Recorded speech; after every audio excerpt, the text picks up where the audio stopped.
I got 10 years to fill a stadium, but only 2 minutes to fill your cranium. Humble the poet, signing in. Let's talk about sex, baby. Let's talk about you and me. Let's talk about all the good things and the bad things that may be. Let's talk about sex.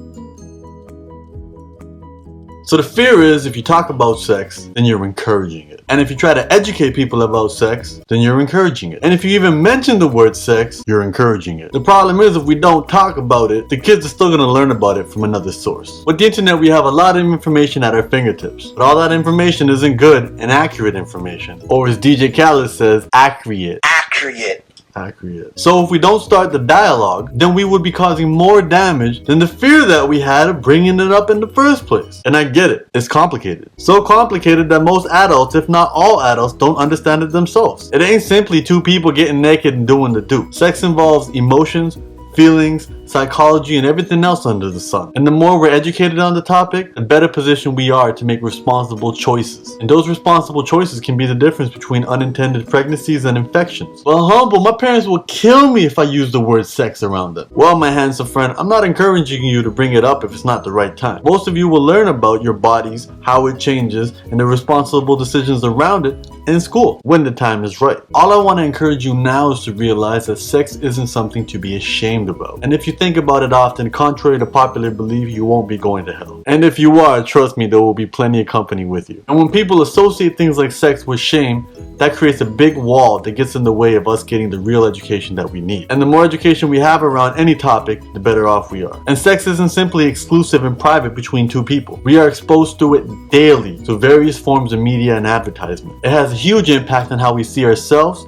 and how we see others. It impacts how we define beauty, as well as it can make us very insecure about ourselves, especially when it comes to the way we look. Educating people empowers them and can also protect them from other people who want to take advantage of them. And if that means making a couple of people uncomfortable by having this conversation, so be it. There are too many youngsters in the world being treated inappropriately and not even knowing it. And I know way too many adults who went through that as children and didn't know what was happening while it was happening. Not talking about sex doesn't mean that it's not going to happen, and that can just lead to new problems. As Benjamin Spock said, does sex education encourage sex? Many parents are afraid that talking about sex with their teenager will be giving their teenager permission to have sex. Nothing could be further from the truth. If anything, the more children learn about sexuality from talking to their parents, their teacher, and reading accurate books, the less they'll feel compelled to find out for themselves.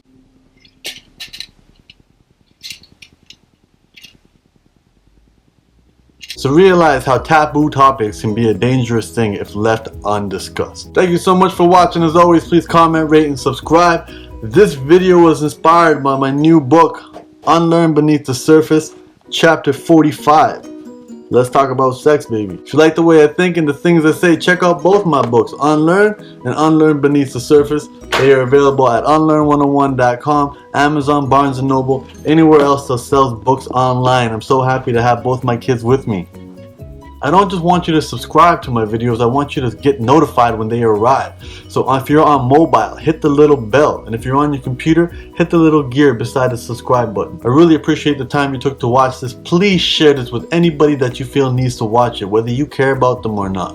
Much love.